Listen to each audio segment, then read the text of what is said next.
আসসালামু আলাইকুম বন্ধুগণ, দেখুন আমি এখন গ্যাস আবিষ্কার করব। এই যে তার উপকরণগুলো দেখাচ্ছি আপনাদের সামনে। এই যে বয়াম নিছি দুইটা এবং মোটর নিছি হাওয়া দেওয়ার। বয়ামের উপরের যে থাকে সে ঢাকনা নিছি, সেটাকে কানা করতেছি। কানা করার পরে এই যে পাইপ নিছি, পাইপ ঢুকে দেওয়া লাগতেছে। পাইপ ঢুকে দেওয়া লাগবে এভাবে, অনেক বড় করে দেওয়া লাগবে আর একটা ছোট রাখা লাগবে। সেভাবে রাখতেছি। দেখেন কিভাবে আমি গ্যাসটা আবিষ্কার করি। এভাবে আপনারা বাড়িতেও চেষ্টা করবেন, ইনশাল্লাহ হয়ে যাবে। এই যে আমি দিচ্ছি, এটা হচ্ছে যে এদিক দিয়ে গ্যাস বের হবে এই পাইপ দ্বারা। এই যে পাইপের মাথায় একটা বাঁশির মতন পাইপ দিয়ে দিছি, ওটাই দিয়ে এখন গ্যাস বেরাবে। এর ভিতর দেওয়া লাগবে পানি একটার ভিতর, আর একটার ভিতর দেওয়া লাগবে পেট্রোল। এইভাবে আবার ওই পাইপ লাগানোর পরেও পাইপের পাশ দিয়ে আপনার ছিদ্র থাকে, সেই ছিদ্রগুলো এই আঠা দিয়ে বন্ধ করে দিতে হবে।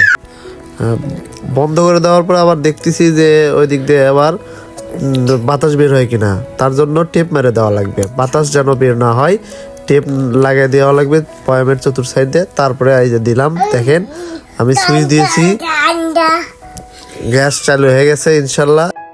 আবিষ্কার করলাম ইনশাল্লাহ।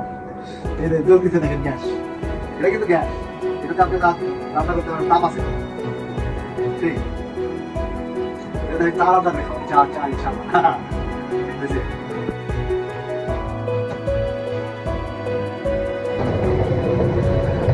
দেখুন বন্ধুরা, আগুন জ্বলছে। আমি পাতিলে পানি দিছি, দেখা যাক পানিটা গরম হয় কিনা। আগুন জ্বলতেছে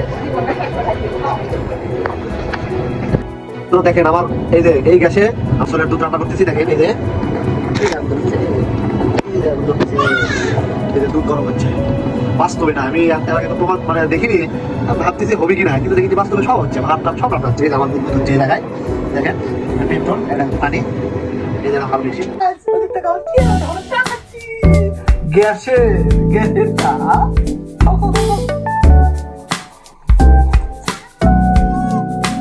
খাও